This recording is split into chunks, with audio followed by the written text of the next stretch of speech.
Hello दोस्तों, स्वागत है आप सभी का आपके अपने YouTube चैनल विद्या गुरुग्राम में। आज की धमाकेदार क्लास में हम पढ़ने वाले हैं अम्ल, क्षार एवं लवण।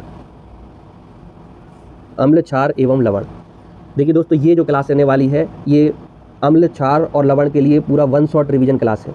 इसके अंतर्गत हम सारे के सारे क्वेश्चन कवर करेंगे, संपूर्ण अध्याय एक ही क्लास में। एग्जाम ओरिएंटेड नोट्स का काम करेगा ये। देखिए ये क्लास किस किस के लिए इंपॉर्टेंट है इसकी बात देखिए, ये क्लास जो है ये एसएससी के सारे एग्जाम, रेलवे के सारे exam, NTPC, ALP group D, police, SI constable, teaching exam, army, other one day जो कॉम्पिटिटिव एग्जाम है उनके लिए क्लास काफ़ी महत्वपूर्ण रहने वाली है दोस्तों। अब हम बात करते हैं परिचय की अम्ल, क्षार और लवण के लिए। तो रासायनिक विज्ञान में रासायनिक गुणों के आधार पर यौगिकों को मुख्य रूप से 3 भागों में वर्गीकृत किया गया है। यौगिकों को 3 भागों में वर्गीकृत किया गया है। पहला है अम्ल मतलब एसिड, दूसरा है क्षार मतलब बेस, तीसरा है लवण मतलब सॉल्ट। देखिए इसमें हम इसको डिटेल में समझने का प्रयास करते हैं जो कि काफ़ी ज़्यादा महत्वपूर्ण होने वाला है। हम बात करते हैं अम्ल की सबसे पहले। तो अम्ल किसे कहते हैं दोस्तों? अम्ल स्वाद में खट्टे होते हैं। सबसे इम्पोर्टेंट बात, अम्ल नीले लिटमस पेपर को लाल कर देते हैं। इसकी हम ट्रिक पढ़ने वाले हैं आगे, देखिए। और जलीय विलयन में H+ आयन देते हैं। तो अम्ल की 3 विशेषता याद रखिएगा। पहला, अम्ल स्वाद में खट्टे होते हैं। दूसरा, अम्ल नीले लिटमस पेपर को लाल करते हैं। तीसरा, जलीय विलयन में H+ आयन देते हैं। ये 3 के 3 पॉइंट काफ़ी इंपॉर्टेंट है।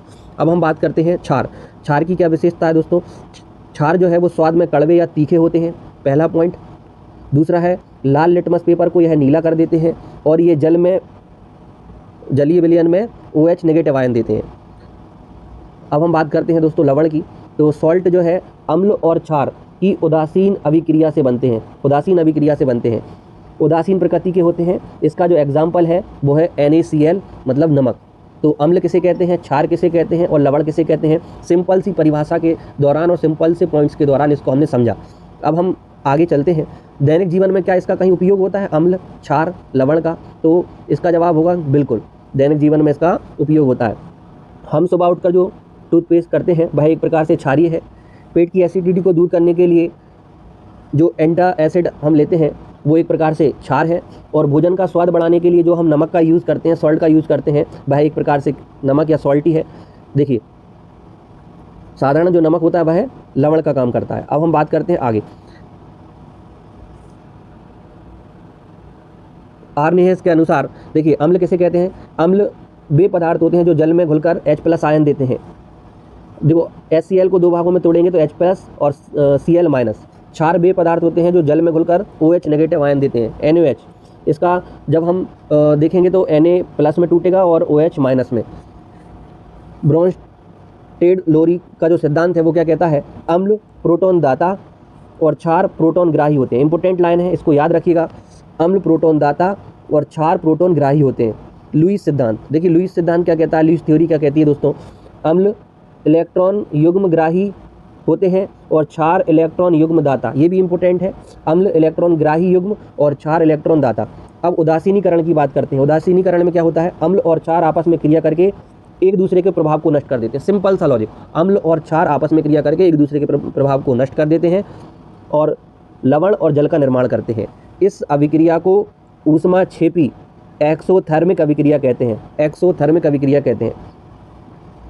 देखिए क्या होगा? अम्ल मतलब एसिड, बेस मतलब क्षार की जब क्रिया हुई तो सॉल्ट बना, वाटर बना और ऊष्मा बनी।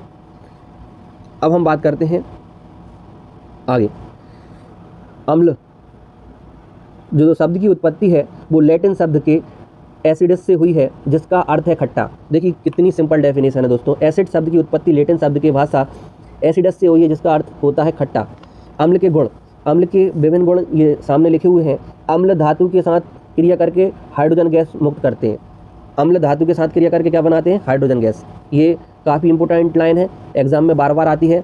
अम्ल का pH मान 7 से कम होता है। देखो 0 से लेकर अगर हम 14 तक लिख दें और बीच में 7 आएगा तो 7 से जितने कम है ये अम्ल और 7 से जितने ज़्यादा होंगे वो क्या होंगे? क्षार होंगे। और 7 जो है वो न्यूट्रल रहेगा, उदासीन रहेगा। और अम्ल जो है विद्युत के सुचालक होते हैं। जलीय विलयन में अम्ल क्या होते हैं? विद्युत के सुचालक होते हैं। ये भी इंपॉर्टेंट है। अब हम बात करते हैं प्रबल एवं दुर्बल अम्ल। हम बात करते हैं सबसे पहले प्रबल अम्ल की। प्रबल अम्ल ये हाइड्रोक्लोरिक अम्ल HCl पेट में पाया जाता है। प्रबल अम्ल सल्फ्यूरिक अम्ल H2SO4, इसे रसायनों का राजा कहते हैं, प्रबल अम्ल है। नाइट्रिक अम्ल HNO3 विस्फोटक बनाने में किया जाता है। तीनों के तीनों काफ़ी इंपॉर्टेंट है दोस्तों। देखिए, हाइड्रोक्लोरिक एसिड, सल्फ्यूरिक एसिड और नाइट्रिक एसिड। अब हम बात करते हैं दुर्बल अम्ल की। दुर्बल अम्ल आंशिक रूप से आयनित होते हैं, प्रबल पूर्ण रूप से और दुर्बल आंशिक रूप से। वीक एसिड जो है वो आंशिक रूप से आयनित होते हैं। एसिटिक अम्ल CH3COOH, जिसे हम सिरका या विनेगर के नाम से भी जाना जाता है। फॉर्मिक एसिड जो है HCOOH, यह चींटी के डंक में पाया जाता है। लैक्टिक अम्ल दूध या दही में पाया जाता है। साइट्रिक एसिड खट्टे फलों में पाया जाता है, नींबू वगैरह में ये पाया जाता है। अब हम बात करते हैं एक्वारेजिया अम्लराज। सांद्र भाग 3 भाग सांद्र HCl और 1 भाग सांद्र HNO3, मतलब ये 3:1 में होता है दोस्तों। किस में होता है? 3:1 में होता है। HCl 3 में, HNO3 1 में। यह सोना और प्लेटिनम जैसी नोबल धातुओं को जो है वो गला सकता है। इतना ज़्यादा प्रबल होता है, सोने और प्लेटिनम जैसी धातुओं को गला सकता है। अब देखिए, एग्ज़ाम पॉइंट ऑफ व्यू से इम्पोर्टेंट फैक्ट हम पढ़ने वाले हैं। एग्जाम स्पेशल पॉइंट है दोस्तों, काफ़ी महत्वपूर्ण है। लगभग अगर एसिड सॉल्ट से क्वेश्चन बनते हैं तो हो सकता है कि यहाँ से बनने की पूरी संभावना रह सकती है। देखिए, सिरका में क्या पाया जाता है? यहाँ प्राकृतिक स्रोत है और यहाँ पाया जाने वाला अम्ल है। प्राकृतिक स्रोत और पाया जाने वाला अम्ल। देखिए, सबसे पहले हम बात करते हैं सिरका में क्या पाया जाता है? एसिटिक अम्ल। नींबू और संतरा में क्या पाया जाता है? साइट्रिक अम्ल। खट्टे फलों में पाया जाता है, जिसे हम क्या कहते हैं? साइट्रिक अम्ल। इमली और अंगूर में क्या पाया जाता है? टार्ट्रिक अम्ल। इमली और अंगूर में टार्ट्रिक अम्ल। दही और खट्टा दूध में क्या पाया जाता है? लैक्टिक अम्ल। देखिए कितने इंपॉर्टेंट है। टमाटर में क्या पाया जाता है? Oxalic acid. चींटी का डंक और बिच्छू के डंक में क्या पाया जाता है? मैथोनिक अम्ल और फॉर्मिक एसिड। चींटी में मैथोनिक अम्ल और फॉर्मिक एसिड। सेब में क्या पाया जाता है? Malic acid. अमाशय, गैस्ट्रिक जूस, हाइड्रोक्लोरिक अम्ल। तो सारे इंपॉर्टेंट है, इसको अच्छे से पढ़िएगा दोस्तों, IMP है। आगे बात करते हैं क्षार। अभी तक हमने जो पढ़ा वो लगभग अम्ल को हमने खत्म कर दिया है। अब हम क्षार की बात करते हैं। क्षार बे यौगिक होते हैं जो स्वाद में कड़वे होते हैं और चूने पर चिकने और साबुन जैसे महसूस होते हैं। क्षार और क्षारक। तो क्षार बे क्षार जो जल में पूरी तरह घुलनशील होते हैं उन्हें क्षारक कहते हैं, जैसे NaOH, KOH। सभी क्षारक क्षार होते हैं लेकिन सभी क्षार क्षारक नहीं होते। ये भी इंपॉर्टेंट लाइन है। सभी क्षारक क्षार होते हैं लेकिन सभी क्षार क्षारक नहीं होते। अब हम बात करते हैं प्रबल क्षार की। प्रबल क्षार में क्या आएगा? NaOH, सोडियम हाइड्रोक्साइड या कास्टिक सोडा। दूसरा है KOH, पोटेशियम हाइड्रोक्साइड। अगर हम दुर्बल क्षार की बात करें तो ये आएगा मिल्क ऑफ मैग्नीशिया, MgOH का होल्टवाइज और ammonium chloride, NH4OH, ammonium chloride. अब हम इनके कुछ उपयोग देखते हैं और नेम देखते हैं। सोडियम हाइड्रोक्साइड, इसे कास्टिक सोडा के नाम से जाना जाता है। साबुन और डिटर्जेंट और कागज निर्माण में इसका प्रयोग होता है। देखिए दोस्तों, सिंपल भाषा में समझाने का प्रयास कर रहे हैं। फिर दूसरा है कैल्शियम हाइड्रोक्साइड। तो कैल्शियम हाइड्रोक्साइड को हम बुझा हुआ चूना के रूप में जाना जाता है।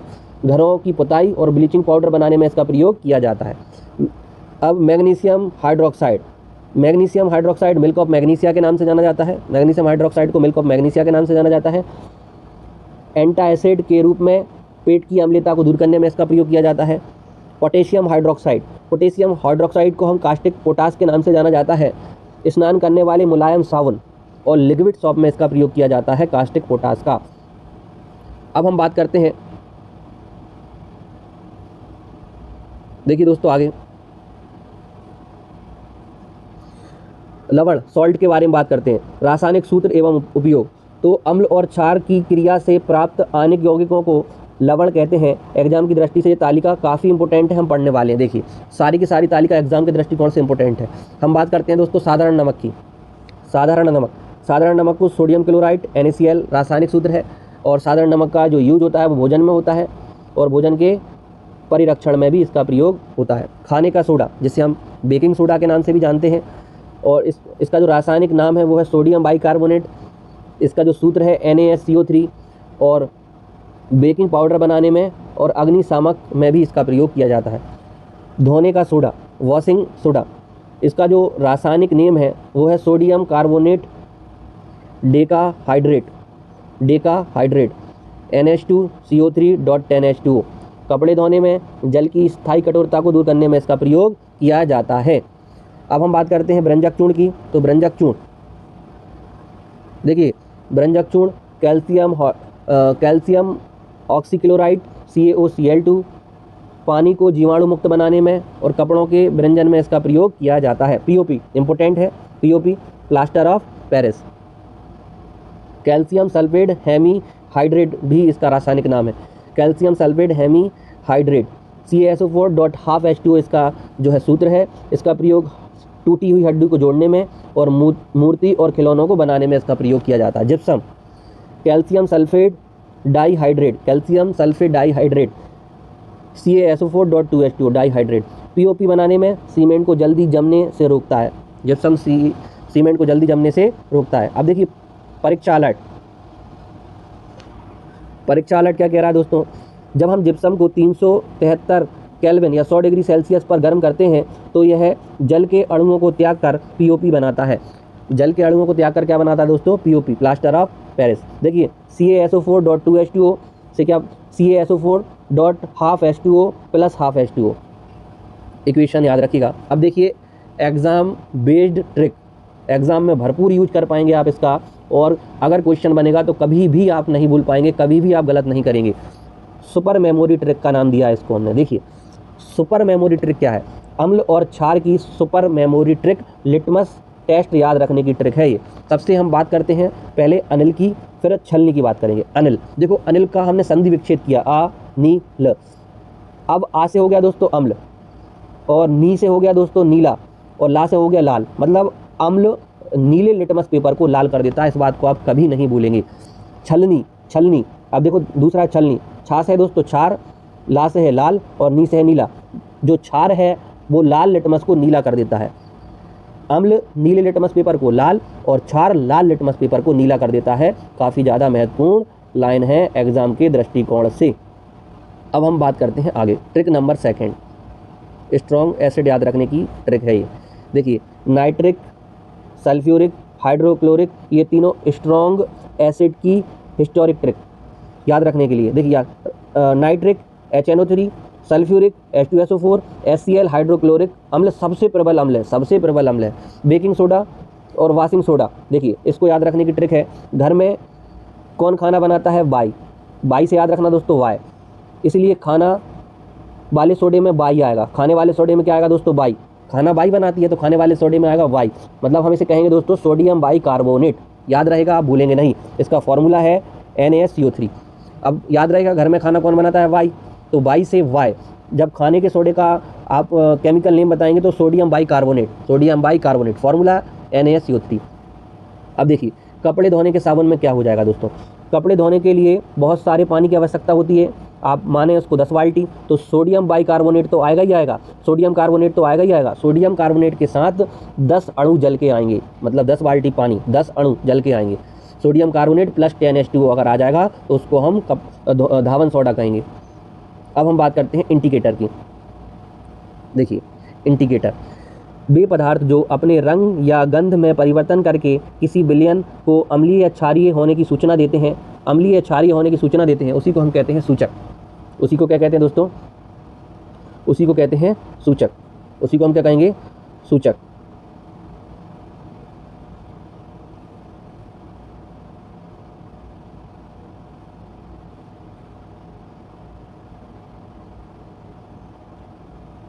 देखिए आगे बढ़ते हैं दोस्तों। लिटमस पत्र, लिटमस पत्र में क्या है? लिटमस पत्र है प्राकृतिक लाइकेन से प्राप्त। लिटमस पेपर कहाँ से प्राप्त होता है दोस्तों? लाइकेन से प्राप्त होता है।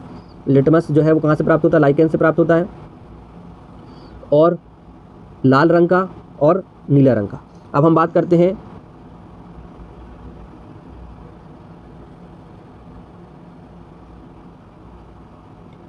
फिनोल्फथैलेन में कृत्रिम और रंगहीन गुलाबी।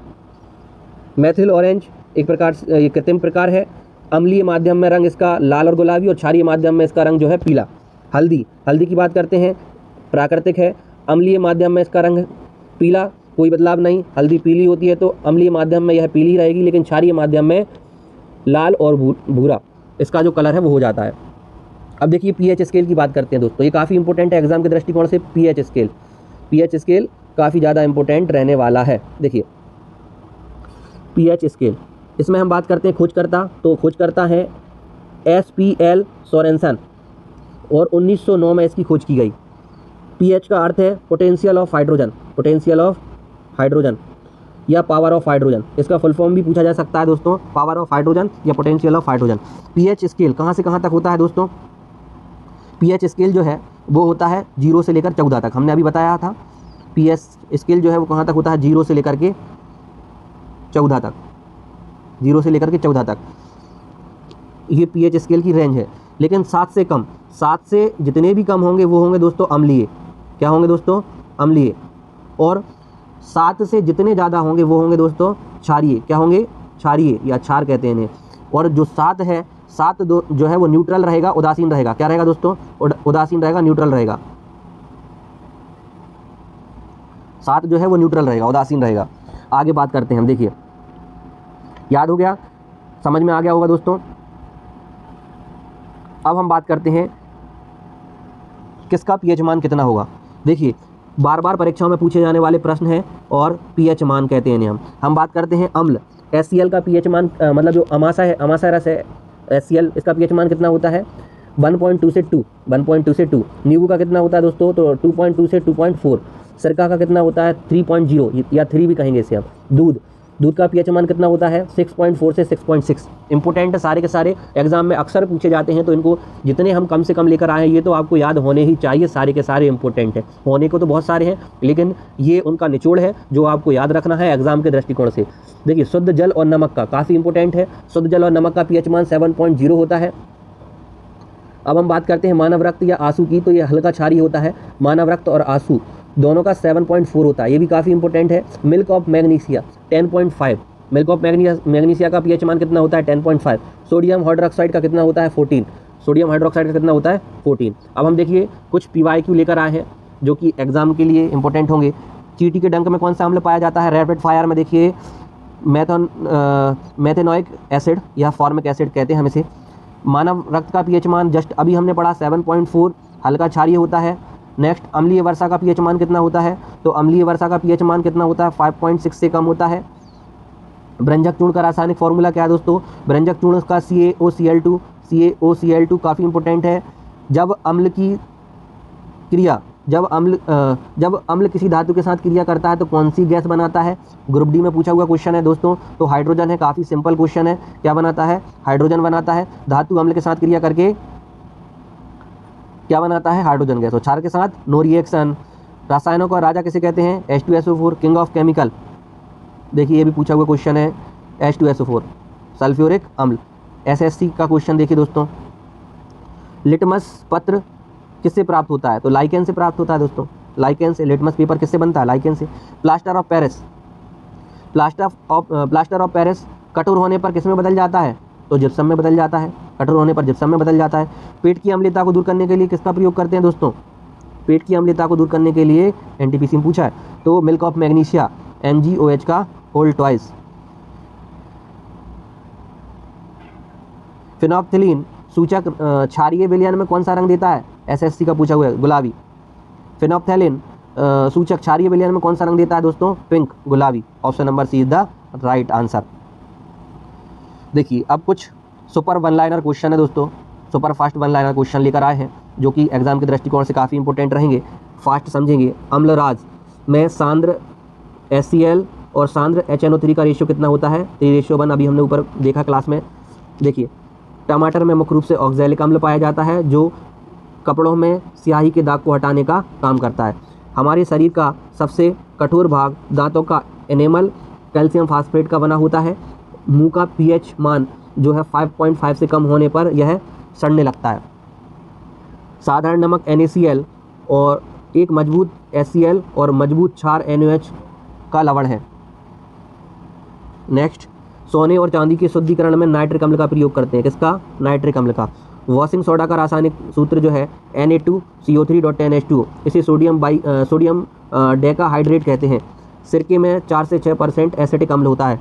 सल्फ्यूरिक अम्ल H2SO4 का प्रयोग कार की बैटरियों में मुख्य रूप से विद्युत अपघट्य में उपयोग किया जाता है। जिन सूचकांकों की गंध अम्लीय और क्षारीय के माध्यम से बदल जाती है उन्हें ग्रहण सूचक कहते हैं। इसमें प्याज और वेनिला आएगा। शुष्क बुझे हुए चूने पर क्लोरीन गैस प्रवाहित करने पर ब्लीचिंग पाउडर बनता है। जल की स्थायी कठोरता को दूर करने के लिए सोडियम कार्बोनेट का प्रयोग किया जाता है। कॉपर सल्फेट CuSO4.5H2O को नीला तोता कहा जाता है। नीला तोता। उदासीन का pH मान हमेशा 7 के बराबर होता है। सेब में पाया जाने वाला एसिड मैलिक एसिड चूने के पानी में CO2 गैस प्रभावित करने पर उसका रंग दुधिया हो जाता है क्योंकि कैल्शियम कार्बोनेट बनता है। देखिए दोस्तों, रैपिड फायर